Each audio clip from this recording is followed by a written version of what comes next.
I'm Andrea Klein-Thomas, reporter with CBS New York, here at the 5th International Vatican Conference. Joining me now is Dr. Richard Davidson. So happy to have you here. We just want to start off by saying, why is it really important to have people from various disciplines coming together to talk about these issues at this conference? Well, thank you for having me, and I'm very honored to be at this meeting. Compassion and empathy are very complex subjects that have been around since the beginning of human history. Philosophers, religious practitioners, as well as scientists have all contributed in different ways to the understanding and the dissemination of practices to nurture these qualities. And having an opportunity to bring these disciplines together is so important and so necessary for us to develop a more complete understanding. And the words compassion and empathy are often kind of used interchangeably, but you say there is a distinction. Kind of explain that. Well, empathy is really about experiencing the emotions of another, feeling what they're feeling. When I empathize with someone in pain, I feel their pain.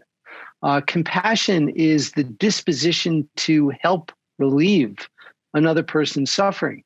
And one of the amazing findings in modern neuroscience is that the brain of someone exhibiting compassion and the brain of someone exhibiting empathy are totally different.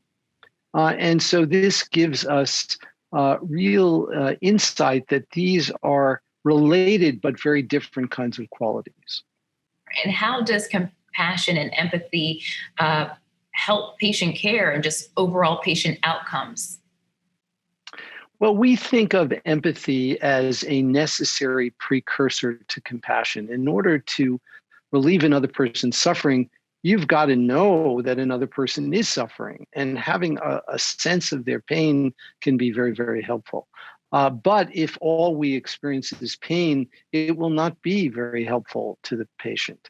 In order to transform this empathic response into something constructive, we really need compassion.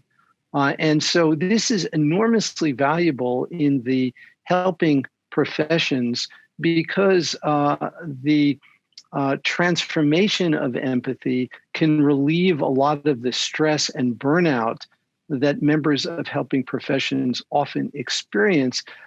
Compassion is quite nourishing, and you experience a positive connection with another and a sense of joy that you're actually helping another person. And so it has very much the opposite impact that empathy does. And let's delve into the research about that to unpack that a little bit. Can you explain a little bit more about what the research says about empathy and compassion and its impact on folks? Certainly. So we know from neuroscientific research something about the circuits in the brain that are important for empathy and also the circuits that are important for compassion. So when I am empathizing with someone who's suffering, for example, someone who may be in pain, the networks in the brain that are pain responsive become activated in the empathizer.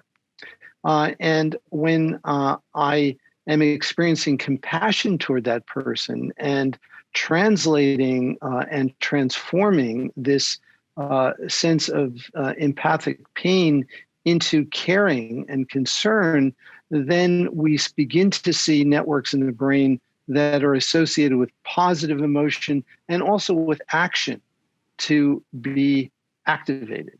And so these are very different circuits.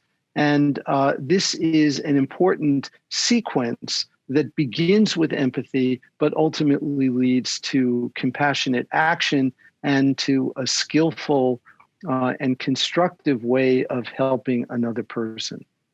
Yeah, it's a really important discussion to have, especially during these times. Dr. Davidson, thank you for your time. Thank you so much for having me. I appreciate it.